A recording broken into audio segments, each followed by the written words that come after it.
आजकाल आहे की नाही, केसांवरती वेगवेगळ्या ट्रीटमेंट केल्या जातात. स्ट्रेटनिंग करण्यासाठी म्हणा, किंवा कॅरेटिन ट्रीटमेंट असेल, प्रोटीन ट्रीटमेंट असेल, ह्या सगळ्या केमिकलच्या ट्रीटमेंट केसांवरती करून केस पूर्णपणे डॅमेज केले जातात. आता जेव्हा या ट्रीटमेंट आपण करतो तेव्हा आपल्याला खूप छान वाटतं, पण 2-4 महिन्यांनी त्यांचं जे साईड इफेक्ट आहे, रिॲक्शन आहे, ती दिसून येते. तर ज्यांनी कोणी केली असेल ना ट्रीटमेंट तुमच्या ओळखीमध्ये, तुम्ही त्यांना विचारा की इतका म्हणजे केसांवरती केमिकलचा मारा केला जातो. हार्श केमिकल असतं आणि इतकं सगळं आपले एवढे नाजूक केस त्यांना एवढं केमिकल वापरून वापरून डॅमेज केले जातात. असंच हेअरफॉल होत असतो आणि त्याच्यात मग असे ट्रीटमेंट्स केल्यामुळे ना केस आणखीन खराब होतात. तर बघा पहिलं कसं होतं ना, की केस रिठा, शिकेकाई, आवळा ह्या सगळ्याने धुतले जायचे.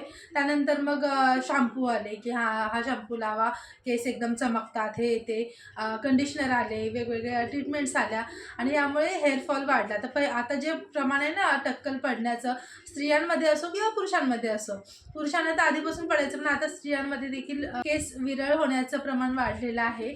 तर हे सगळं आधी नव्हतं, म्हणजे आधी इतके हेवी प्रोडक्ट्स किंवा ट्रीटमेंट नव्हत्या तरी देखील केस चांगले राहायचे आणि ह्या सगळ्या ट्रीटमेंट्स आणि हे सगळे शॅम्पू, कंडिशनर आल्यानंतर हेअरफॉल वाढला लोकांचा.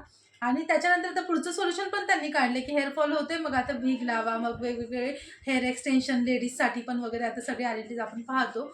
तर हे असं आहे, म्हणजे आधी चांगले केस होते त्यांची वाट लावा आणि वाटल्यानंतर परत विग घालून फिरा, असं कुठेतरी होतं. त्यामुळे पहिलं जे होतं ना, जे काही चालत होतं ते चांगलं होतं. तर मी तरी शॅम्पू लावायचं पण खूप कमी केलेलं आहे. आयुर्वेदिक एक मी वापरते, तो पण मी नेहमी लावत नाही, सतत असं लावत नाही.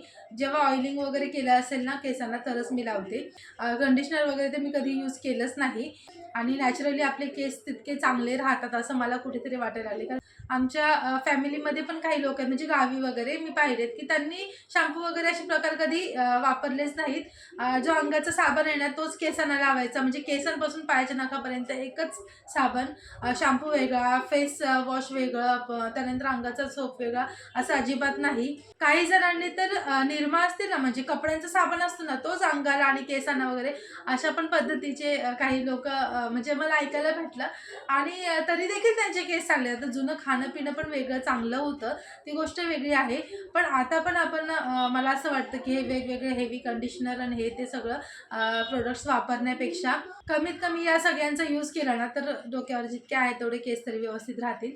थोडक्यात काय तर केस किंवा स्किनसाठी कमीत कमी प्रोडक्ट्स आपण वापरायला हवेत असं मला वाटतं. तुमचं याबद्दल काय मत आहे कमेंट करून नक्की सांगा. पुन्हा भेटूया नेक्स्ट व्हिडिओमध्ये. Bye bye.